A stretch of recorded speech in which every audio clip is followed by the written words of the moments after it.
नमस्कार। आज मैं आप लोगों को ले चल रही हूँ विद्यमान मल्टी एवं सुपर स्पेशलिटी हॉस्पिटल में, जहाँ पर पूर्वांचल का प्रथम मॉड्यूलर ऑपरेशन कक्ष, वेंटिलेटर युक्त आईसीयू, नवजात शिशुओं के लिए वेंटिलेटर युक्त एनआईसीयू उपलब्ध है। आज हम वहाँ के हेड डॉक्टर नीना अस्थाना जी से मिलेंगे, जो स्त्री रोग विशेषज्ञ एवं बांझपन रोग विशेषज्ञ हैं। दुनिया का सबसे खूबसूरत शब्द पता है क्या है? दुनिया का सबसे खूबसूरत शब्द है सृजन। और इस खूबसूरत शब्द को खूबसूरत आकार देती है माँ। माँ इसीलिए ईश्वर का प्रतिरूप मानी जाती है। लेकिन इस भाग दौड़ भरे समय में एक समस्या आम बनता जा रहा है, जिसको कहते हैं इनफर्टिलिटी, मतलब बांझपन। जिस समस्या का क्या निदान है, ये जानने के लिए हम आए हैं गोरखपुर की मशहूर स्त्री रोग विशेषज्ञ डॉक्टर नीना अस्थाना जी के पास। मैम, आपका मेरे YouTube चैनल में बहुत बहुत स्वागत है। धन्यवाद, बहुत बहुत धन्यवाद आपको भी। मैम, हम आपसे ये जानना चाहते हैं कि इनफर्टिलिटी क्या है और ये कितना कॉमन है। देखिए, आपने बहुत ही एक अच्छा विषय उठाया है। ये आजकल की हमारे समाज की एक बहुत ज्वलंत समस्या है। कारण तो कई हैं, जिसके बारे में हम बाद में बात करेंगे, बट ये टॉपिक इतना इम्पॉर्टेंट है कि इसके बारे में आम जनता को पता भी होना चाहिए, क्योंकि वो लोग इस बारे में सोचते नहीं। आमतौर से इनफर्टिलिटी को हम लोग जब डिफ़ाइन करते हैं तो हम लोगों की भाषा में ये होता है कि जब कोई भी कपल 1 साल से लगातार साथ में रह रहा हो और एक प्रेगनेंसी के लिए प्लान कर रहा हो, लेकिन उसे प्रेगनेंसी ना हो रही हो, तब उसे हम लेबल करते हैं कि वो इनफर्टाइल कपल है। और ये जो प्रॉब्लम है हमारे समाज में आज के दौर में, ये 15 to 25% तक पहुंच चुकी है। जी मैम, आज के दौर में इनफर्टिलिटी का कारण क्या है? देखिए, इनफर्टिलिटी के बहुत सारे कारण हैं। हम इसको इस प्रकार से बांट सकते हैं कि हम जब भी इनफर्टिलिटी की बात करते हैं तो हम इसको, पहली बात ये है कि हम एक कपल के रूप में देखते हैं। कपल में मेल फैक्टर और फीमेल फैक्टर दोनों हैं, लेकिन अगर हम अलग से बात करें तो 45% केसेस में फीमेल जिम्मेदार होती है, बाकी 30-35 में मेल, और 20% के करीब जो है वो दोनों में से सबकी टेस्ट नॉर्मल है, बट फिर भी अनएक्सप्लेन्ड इनफर्टिलिटी होती है। जी, तो इस प्रकार से ये इस तरह से हम इसको बांट सकते हैं। जी जी जी। मैम, पुरुषों में ऐसी क्या दिक्कत है जिसकी वजह से इनफर्टिलिटी आती है, मतलब बांझपन आता है? जैसे कि हमने कहा कि किसी भी कपल में हम दोनों के बारे में बात करते हैं, तो पहले हम पुरुषों के बारे में बात करते हैं। तो पुरुषों के बारे में अगर हम बात करें तो जैसे कॉमन फैक्टर्स, न्यूट्रिशनल प्रॉब्लम्स, जैसे प्रोटीन कम लेना, जिसकी वजह से जो मेल फैक्टर है वो एक वीक प्राणी है, जिसकी वजह से उसके जो वीर में स्पर्म्स हैं उनका प्रोडक्शन ठीक से नहीं होना।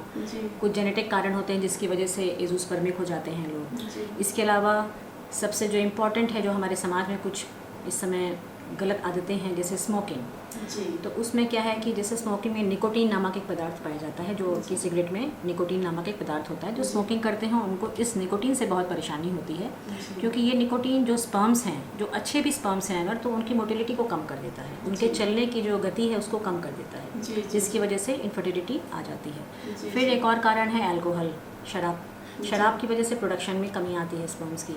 तो ये सब आदतों को त्यागना होगा, क्योंकि ये चीज़ ऐसी है जिसको हटा के हम इनफर्टिलिटी को दूर कर सकते हैं। इसके अलावा एक बहुत इम्पॉर्टेंट बात है शरीर का तापमान।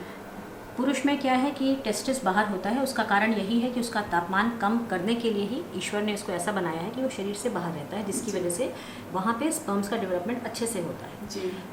बहुत देर तक बैठने वाले काम, कि आप बहुत लंबी सिटिंग, जैसे ड्राइवर्स हो गए, या कोई आपकी बहुत ऐसी सीडेंटरी जॉब है जिसकी वजह से आपको बहुत लंबे समय तक बैठना पड़ता है, उन परिस्थितियों में बहुत फैक्ट्रीज़ हैं जहाँ पे बहुत तापमान अंदर ज़्यादा होता है, माइंस में, इन जगहों पर। इसके अलावा जो है, जैसे आप लैपटॉप, एक बहुत आज लोगों की आदत है कि गोद में लेके लैपटॉप बैठते हैं, तो किसी भी वजह से अगर आपका ये टेम्परेचर बढ़ता है शरीर, मतलब जहाँ आप इन्वायरमेंट में हैं, तो वो भी आपके स्पर्म पे दिक्कतें पैदा करता है। इसके अलावा लोकल प्रॉब्लम्स हो सकती हैं उसी जेनिटल एरिया में, जहाँ की वजह से इन्फेक्शंस हो गए, या कुछ फिजिकल प्रॉब्लम पहले से डेवलपमेंटल ऐसी प्रॉब्लम है जिसकी वजह से इनफर्टिलिटी की प्रॉब्लम्स आती हैं। इसके अलावा कुछ मेटाबॉलिक डिसऑर्डर्स हैं, जैसे डायबिटीज़ या शुगर जिसको बोलते हैं, तो उसमें स्पर्म के प्रोडक्शन पे भी फ़र्क पड़ता है।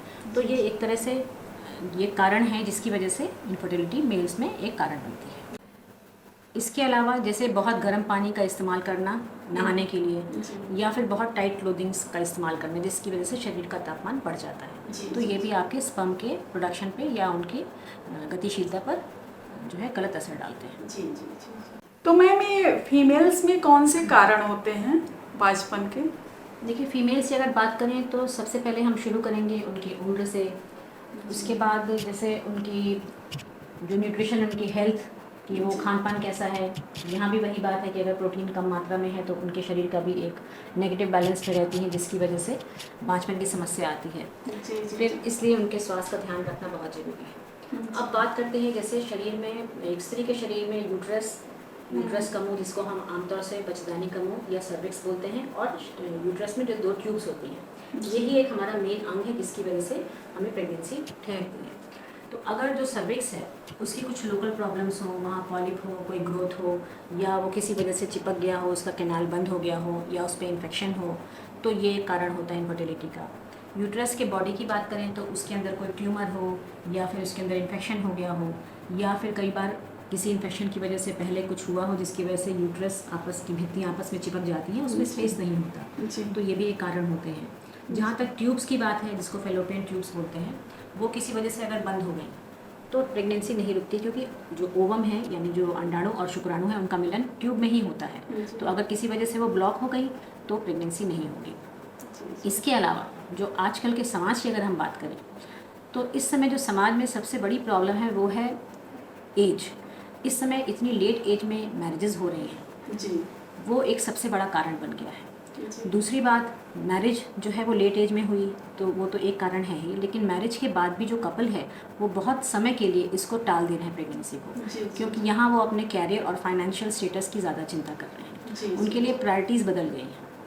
उनके लिए पहले ये है कि हम सेटल हो जाएं, हमारा फाइनेंसेस अच्छे हो जाएं, हमें एक अच्छी जॉब मिल जाए, तब हम आगे अपनी फैमिली को प्लान करेंगे। इस चक्कर में बहुत लेट हो जा रहा है, और हमारी बॉडी किसी चीज़ के लिए वेट नहीं करेगी, क्योंकि जो भी ओवरी होती है, जो अंडाशय है एक फीमेल के शरीर में होता है, उसकी एक निश्चित आयु तक ही वो आपको अंडे प्रदान कर सकती है, और तभी आपको प्रेगनेंसी रुकेगी। लेकिन इस चक्कर में जो इतना लेट हो रहा है समाज में, जो आजकल के यंग जनरेशन है, जिनको कि ये बात अभी शायद समझ में नहीं आ रही है, और जब तक समझ में आएगी तब तक बहुत लेट हो जाता है। तो इस वजह से जो डिले इन मैरिजेस हैं और फैमिली को आगे बढ़ाने के लिए जो वो डिले कर रहे हैं, ये एक बहुत बड़ा फैक्टर है। तो इसलिए सबसे पहली प्रॉब्लम तो यही है कि अगर आपके लिए कैरियर ज़रूरी है तो फैमिली भी ज़रूरी होनी चाहिए, और एक समय पर, एक सही समय पर आप निर्णय लेकर के इसके विषय में आगे बढ़ें। क्योंकि अगर अब वो इस इनफर्टिलिटी में जब जागो तभी सवेरा सही नहीं है। हम लोग का कहना है जल्दी जागो तभी सवेरा। जी जी जी। तो ये फीमेल के कारण है। मैम, इनफर्टिलिटी मतलब बांझपन के लिए क्या टेस्ट है जिससे पता चलता है कि ये दिक्कत है? देखिए, बहुत सारे टेस्ट हैं। जैसे पहले मेल्स की हम बात करें तो टेस्ट के पहले जो सबसे इम्पॉर्टेंट है हिस्ट्री टेकिंग। किसी भी डॉक्टर को जब हम पेशेंट से इस बारे में बात करते हैं तो पहली बात तो ये है कि हमें दोनों के साथ में ही बात करना चाहिए। हस्बैंड वाइफ एक कपल के फॉर्म में ही आने चाहिए, अलग अलग नहीं, ताकि हम एक साथ उनसे बात कर सकें। कई बार क्या होता है कि कुछ भी समस्या नहीं होती है, सिर्फ आपसे ही उनको जानकारी ना होने की वजह से इनफर्टिलिटी हो जाती है, जो कि बहुत ही छोटा सा एक कारण होता है, जो कि सिर्फ बातचीत से भी ठीक हो सकता है। तो हिस्ट्री से टेकिंग जो है बहुत इंपॉर्टेंट है, और पेशेंट को भी चाहिए कि वो अपनी सारी बातें खुलकर डॉक्टर को बताएं। उसके बाद उनका एग्जामिनेशन किया जाता है, तो जो मेल फैक्टर है उसका भी एग्जामिनेशन करते हैं हम लोग कि कहीं कोई समस्या तो नहीं जिसकी वजह से ये इनफर्टिलिटी हो रही है। फिर इसके बाद नॉर्मल ब्लड टेस्ट कि कोई इन्फेक्शन तो नहीं है, शुगर के लेवल्स कैसे हैं, हार्मोनल टेस्ट, ये सब किए जाते हैं। इसके अलावा इम्पॉर्टेंट पार्ट है हस्बैंड के सीमेन का एनालिसिस, वो हमारे लिए बहुत ज़रूरी होता है, क्योंकि उससे हमें समझ में आता है कि जो प्रॉब्लम है उसका ग्रेड क्या है, और हमें उस पर ट्रीटमेंट में मदद मिलती है। इसके अलावा अल्ट्रासाउंड होता है, डॉपलर अल्ट्रासाउंड भी होता है, और ज़रूरत पड़ने पर टेस्टस की बायोप्सी भी होती है। तो ये एक जनरल टेस्ट है। इसके अलावा और भी बहुत सारे टेस्ट हैं, बट पहले हम लोग इन टेस्टों पर ज़्यादा ध्यान देते हैं। और मैम, ये फीमेल के लिए कौन सा टेस्ट होता है? फीमेल के अगर बात करें तो इसमें भी पहले हिस्ट्री टेकिंग इम्पॉर्टेंट है, उसकी जांच जो भी हम लोग लोकली पेशेंट को देखते हैं वो इम्पॉर्टेंट है। इसके अलावा फिर हम ब्लड टेस्ट में जाते हैं, तो नॉर्मल ब्लड टेस्ट जिसमें कि हम उसका थायराइड, प्रोलैक्टिन और ये इन्फेक्शंस, शुगर, ये सब जांच करते हैं। इसके अलावा बहुत इंपॉर्टेंट होता है एक फॉलिकुलर मॉनिटरिंग कहते हैं, जिसमें हम ये देखते हैं कि पेशेंट का जो ओवरी है वो अंडे उसमें ठीक से बन रहे हैं कि नहीं बन रहे हैं, समय पर फूट रहे हैं कि नहीं फूट रहे हैं। क्योंकि कुछ समस्याएं ऐसी होती हैं जैसे पीसीओडी बहुत कॉमन है आजकल के हमारे समाज में, तो उसमें हमें ये पता चल जाता है कि पेशेंट का ओवुलेशन का स्टेटस क्या है। कई बार अंडे ठीक समय पे नहीं फूटते हैं या फूटते ही नहीं हैं तो प्रेगनेंसी नहीं रुकती है। इसके अलावा हिस्ट्रोस्कोपी होता है जिसमें हम अंदर यूट्रस को देखते हैं कि अंदर की कंडीशन कैसी है, कोई ट्यूमर पॉलिप या कोई उसकी भित्ति में खराबी तो नहीं है। इसके अलावा डायग्नोस्टिक लैप्रोस्कोपी होती है जिसमें कि अंदर पूरा देखा जाता है कि कहीं एंडोमेट्रियोसिस या इस तरह की कोई और प्रॉब्लम, कोई डिस्टॉर्शन या कोई जो उसके अंग हैं, ट्यूब्स हैं, उसमें कोई प्रॉब्लम तो नहीं है। इसके अलावा एक नॉर्मल अल्ट्रासाउंड, हार्मोनल टेस्ट, फिर इसमें जो उसकी उम्र के हिसाब से जितना उसकी ओवरी में हार्मोन होना चाहिए अंडे को बनाने के लिए उसका भी टेस्ट करते हैं। तो ये जनरल टेस्ट हैं जिसमें कि हम लोग देखते हैं। इसके अलावा एक और भी टेस्ट होता है एंडोमेट्रियल बायोप्सी, जिसमें हम यूट्रस के अंदर से उसका एक छोटा सा बायोप्सी लेते हैं ये देखने के लिए कि उसका जो हार्मोनल लेवल उसके अंदर की सतह का है वो नॉर्मल है कि नहीं। तो इस प्रकार से हम फीमेल्स में इन टेस्टों में से कुछ टेस्ट करते हैं जब ज़रूरत पड़ती है और आगे बढ़ते हैं ट्रीटमेंट के लिए। मैम, इनफर्टिलिटी मतलब बांझपन को हम ट्रीट कैसे कर सकते हैं?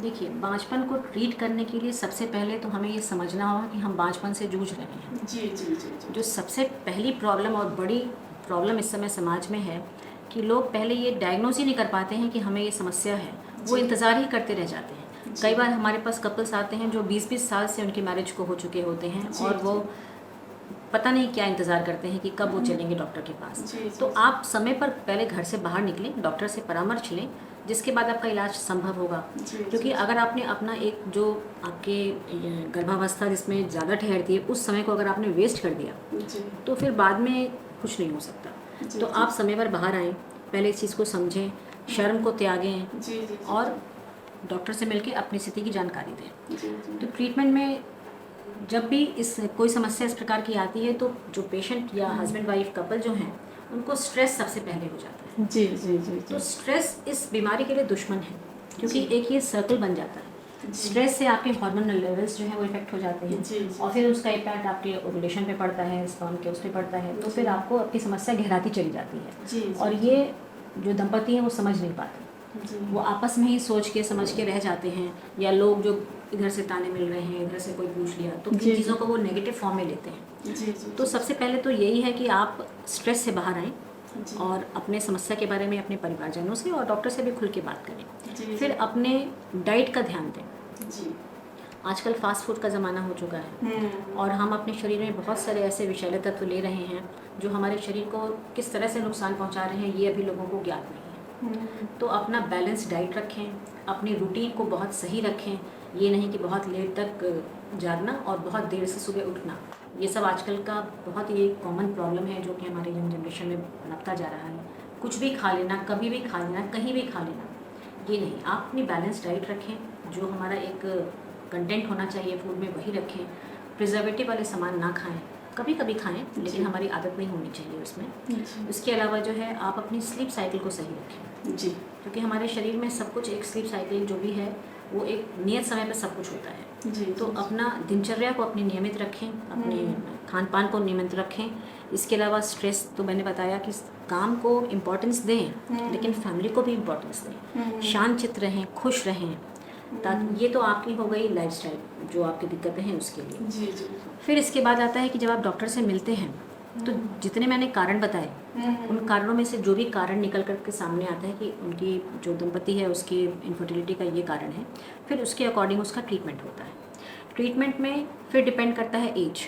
अगर पेशेंट की एज कम है, अभी उनकी शादी को कुछ ही वर्ष हुए हैं, तो हम लोग मेडिकल ट्रीटमेंट पर उनको ले सकते हैं, जिसमें कि बहुत बार सफलता बहुत आराम से मिल जाती है। सिर्फ कुछ दवाइयाँ और टेस्ट से काम बन जाता है। लेकिन जब यही चीज़ डिले होती है तब ये दवाइयों से के बाद आगे हमें दूसरे रास्ते अपनाने पड़ते हैं। इसमें एक विधि आपकी IUI भी होती है। IUI में जो है सीमेन बाहर से डालते हैं। अगर कोई लोकल फैक्टर है जिसकी वजह से सीमेन जो है यूट्रस के अंदर नहीं पहुंच पा रहा है तो IUI में कृत्रिम गर्भाधान बोलते हैं उसको। तो इसमें भी 2 तरह से होता है, हस्बैंड सीमेन भी यूज़ कर सकते हैं और अगर हस्बैंड सीमेन में एजोस्पर्मिया है, बीज नहीं है, तो फिर हम लोग डोनर सीमेन भी यूज़ करते हैं।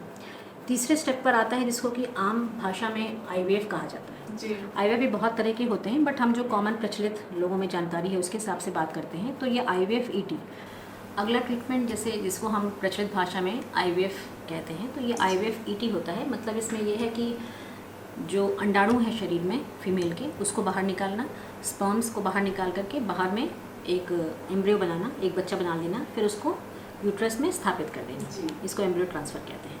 ये पेशेंट इसी को ज़्यादा समझते हैं। और भी प्रकार के ARTs होती हैं, बट मेनली हम इसके बारे में बात कर लेते हैं। जी।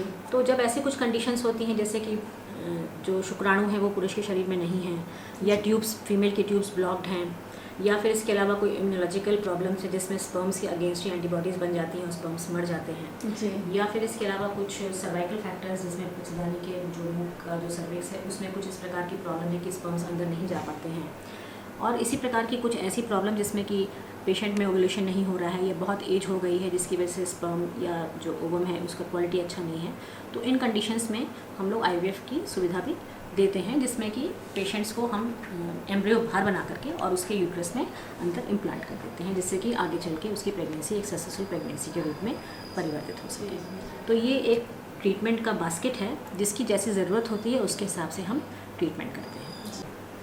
मैम, मोटापा या अंडरवेट ये दोनों कितना प्रभाव डालता है इस पे, बाजपन पे? देखिए, जैसे किसी भी चीज़ की अति बुरी होती है, जी। उसी प्रकार से इसमें भी वही सत्य है। अगर कोई बहुत अंडरवेट है तो आप समझ सकते हैं कि उसकी बॉडी इतनी वीक होती है कि उसके जो भी रॉ मटेरियल है, जिसको हम अंडाणु कहते हैं, शुक्राणु कहते हैं, इस टाइप की चीज़ें हैं, तो वो उतनी स्वस्थ नहीं होंगी, उसके यूट्रस की लाइनिंग इतनी अच्छी नहीं होगी कि वो होल्ड कर सके। तो ये चीज़ें अंडरवेट में प्रॉब्लम करती हैं, जहाँ पे हमारा शरीर स्वस्थ नहीं है, जिसकी वजह से हमको चीज़ें ठीक नहीं मिल रही हैं। जहाँ तक ओबेसिटी की बात आती है या मोटापे की बात आती है, ज़्यादा वजन की बात आती है, तो यहाँ पर तो और भी ज़्यादा प्रॉब्लम है। जी। इसलिए कि जो मोटापा है वो सीधे सीधे रिलेशन इसका हो जाता है एक समस्या से, जिसको कहते हैं PCOD। जी। इसमें क्या है कि जो ओवरी है, अंडाशय है, इसमें जो अंडा बनने की प्रक्रिया और जो अंडा फूटने की प्रक्रिया होती है, जी। इसमें क्या होता है कि ये समस्या इस अंडा बनने और फूटने में आ जाती है, जिसकी वजह से जो पीरियड्स होते हैं फीमेल में वो टाइम पर नहीं आते हैं, जी। और एक निश्चित समय पर अंडा नहीं फूटता है, जिसकी वजह से इनफर्टिलिटी की समस्या बहुत आम हो गई है। और आजकल के खान पान की वजह से जो अभी हमारी यंग जनरेशन है, अनमैरिड गर्ल्स हैं, उनमें ये समस्या बहुत ज़्यादा कॉमन है। जी। क्योंकि कोई फिजिकल उनकी एक्टिविटी नहीं है, सीडेंटरी लाइफस्टाइल है, TV, mobile, laptop, work from home, ये सब आजकल जो प्रॉब्लम्स हैं, जिसकी वजह से वेट गेन बहुत कॉमन हो चुका है, और उसका डायरेक्ट असर आपके हार्मोनल लेवल से पड़ता है। एक जो हमारा एक हार्मोनल चक्र है वो गड़बड़ हो जाता है, जिसकी वजह से अंडाणु समय पर रिलीज़ नहीं होते हैं, और इनफर्टिलिटी की समस्या बहुत आम हो चुकी है इसकी वजह से। तो अपना वेट ज़रूर नियंत्रित करें, खान पान में बदलाव करें, फैट फ्री डाइट लें, बहुत कम मात्रा में वसा लें, शुगर को अवॉइड करें, नमक को भी अवॉइड करें, फ्रूट्स को अपने, सब्जियों को अपने खाने में स्थान दें, और डेली कुछ ना कुछ एक्सरसाइज ज़रूर करें, जिससे कि आप अपने वज़न को नियंत्रित कर सकें। जी मैम, आपसे बात करके हमें बहुत कुछ सीखने को मिला, बहुत कुछ नया जानने को मिला। उम्मीद करते हैं कि हमारे दर्शक भी बहुत कुछ सीखेंगे, बहुत कुछ जानेंगे। मैम, मैं यहाँ आने से पहले बहुत नर्वस थी, क्योंकि मैं बहुत बार आपका पेशेंट बन के आ चुकी थी, लेकिन बहुत ही आनंद आया आपसे बात करके। कुछ मेरे ही ऐसे केसों को आपने सुलझाया है जो मिरेकल से कम नहीं है। तो मैम, लास्ट में आप हमारे दर्शकों को क्या संदेश देना चाहेंगे? पहले तो मुझे आपसे मिलकर बहुत खुशी हुई, क्योंकि पहले आप एक पेशेंट के रूप में आई और आज मेरा इंटरव्यू कर रही हैं। बहुत धन्यवाद आपको इसके लिए। संदेश देखिए बस एक ही है कि कोई भी किसी भी काम का एक समय निश्चित होता है, वो समय पर अगर काम हो जाए तो अव्वल है, नहीं तो उसमें कॉम्प्लिकेशंस आती ही हैं।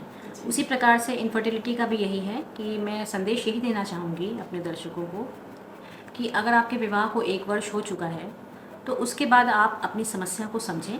अगर आपको लगता है कि आपको कहीं परेशानी आ रही है तो आप अपने चिकित्सक से मिलें, उनको अपनी प्रॉब्लम्स बताएं, ताकि वो जल्दी आपकी सहायता कर सकें, और अनावश्यक इसमें विलंब ना करें।